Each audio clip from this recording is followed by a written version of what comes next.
The Trump administration said it will be engaging at every level of government to ban foreign adversaries from purchasing farmland in the U.S., most notably China, which has purchased an uncomfortable amount of land near strategic U.S. military bases and installations.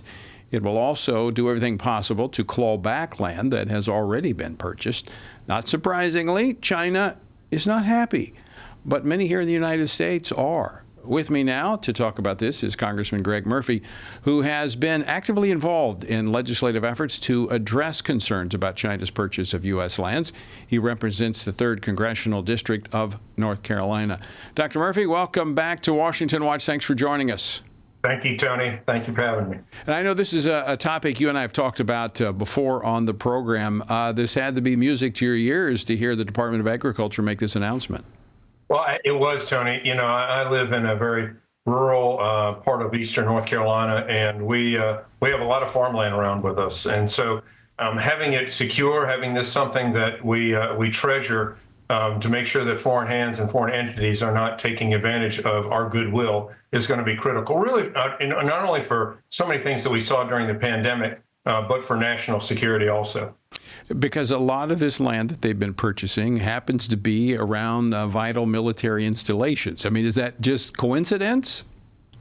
Well, you know, knowing how nefarious and malign the Communist Party of China is, you can't take anything for granted. You know, as was pointed out a few weeks ago, they tried to put in a fungus, push into a fungus into the country that would have been disastrous for crops.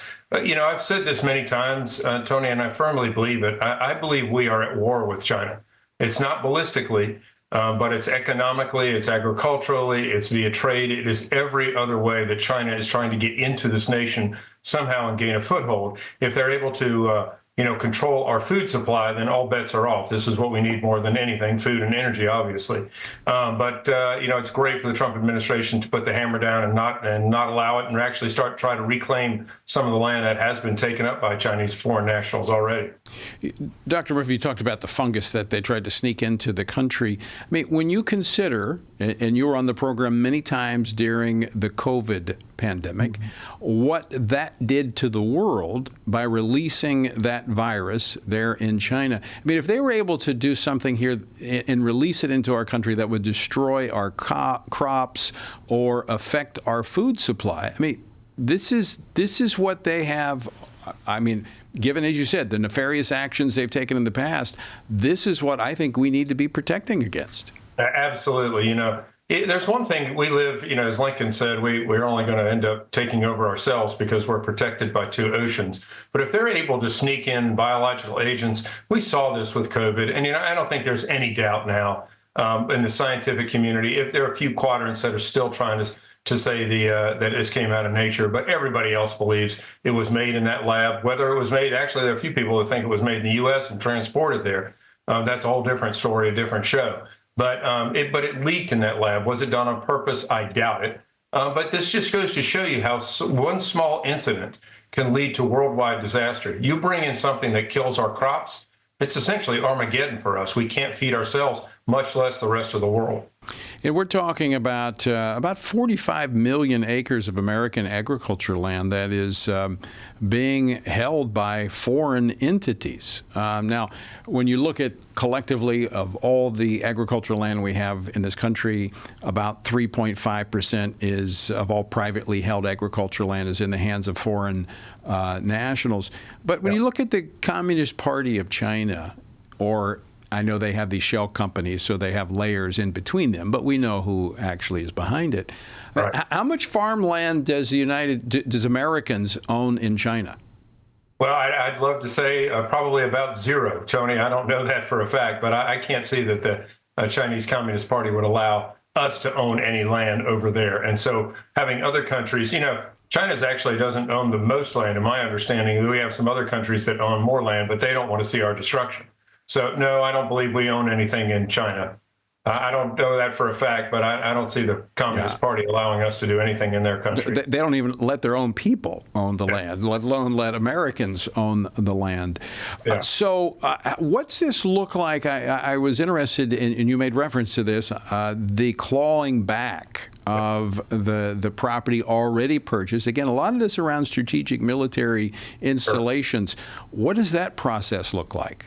You know, it's interesting you say that because I think it was probably about 3 years ago. I have 3 military bases in my district, all Marine bases: Camp Lejeune, Cherry Point, which is the fixed wing for the Marines, and Rotor Wing is New River Air Station. We had 2 Chinese nationals of all places that were trying to buy land outside Cherry Point, the fixed wing installation.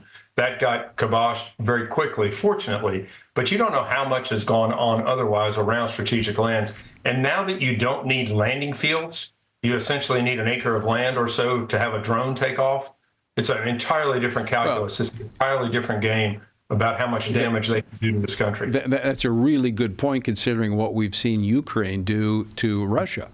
Yeah. And how they've been able to really turn the tables on Russia by utilizing modern technology of drones. You know, this is a good example of, from my perspective, you feel free to correct me if you think I'm wrong, but there's, I think, 23 states that have already taken action to restrict China from purchasing farmland in their states. You know, the states were far ahead of the federal government. It takes the federal government a long time to catch up on these things. This is why. This is a good example of why our system, our federalist system, works well, because states are quicker to act, and eventually the federal government catches up. Right. North Carolina has done it, which is a good thing, considering how agriculture is still our number one economy. And we have so many military bases also in North Carolina. It was critical that we protect those. You know, you go back and you look at what's being done nationally versus statewise. You know, we had pushbacks from the other side of the aisle that we were being xenophobic or some other, slur one way or the other. No, it's called national security. It's about protecting our homeland. You know, I think you and I have talked also about the Chinese malign influence, on college campuses. It's no different.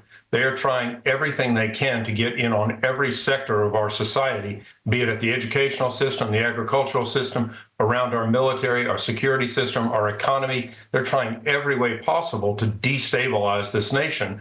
And I, for one, am extremely glad, really breathing a sigh of relief that we have an administration that actually cares about that, understands about that, and is not worried about some nonsense social justice parameter, really to do the right thing. I think this is a prime example of America First policy, that we're going to protect the American people and we're going to protect American interests first and foremost. Right, right. You know, we saw that during the pandemic, and I think that's such a lesson for us. We were careening towards an oblivion of just ignorance. The world is fine. It's been 80 plus years since we had a world war. Everything's going to be fine because people are nicer to one another now. That's not true. Sadly enough, we still live in a world where sin creates evil, and evil creates sin. And we live in a country that has been isolated, and we think nothing would ever happen to us. But remember, hard times create easy men, and easy men create soft times. And that's what we're facing right now. And it's great that we have an administration that actually recognizes that we have to be concerned about security. We have to be concerned about those things that are in part of guaranteeing our freedom and well-being. Well, and back to the issue of just how China is taking every avenue they can to undermine the United States and what we stand for. Yesterday, I was on Capitol Hill speaking on a panel on China with Bob Fu with China Aid regarding religious persecution in China, which, by the way, I think should be a part of every conversation we have with China in regards to trade. Any diplomatic conversations ought to include religious persecution and human rights. But that wasn't my point.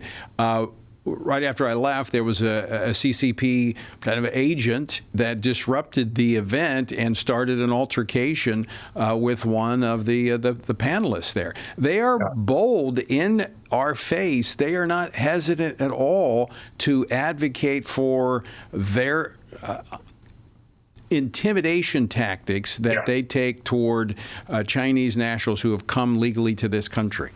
Sure. Because it's the secret sauce. It's their secret sauce. Keep everybody within the confines of the Chinese Communist Party, as far as the theology, if you will, of what they think and believe.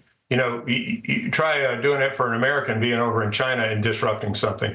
They go away to a prison for a very long time. So they're taking advantage of our free society. And we're not going to give up our freedom because of those risks. But it's really true, Tony. They don't care. They're taking advantage of the United States in so many different regards because of the free society in which we live. And it's great that we have an administration that understands with that freedom comes the cost that we have to make sure that we have security. Right. Without that, we don't have our own freedom. But also understanding that it's okay to target those who are the threat and not everybody. I mean, that's how we have to approach this. We don't need to take away everyone's freedom. We just need to take away those who are here to do bad things and undermine America. Dr. Murphy, we're out of time, but always great to talk with you. Thanks so much for joining us today. Thank you, Tony. God bless. Have a great rest of the week.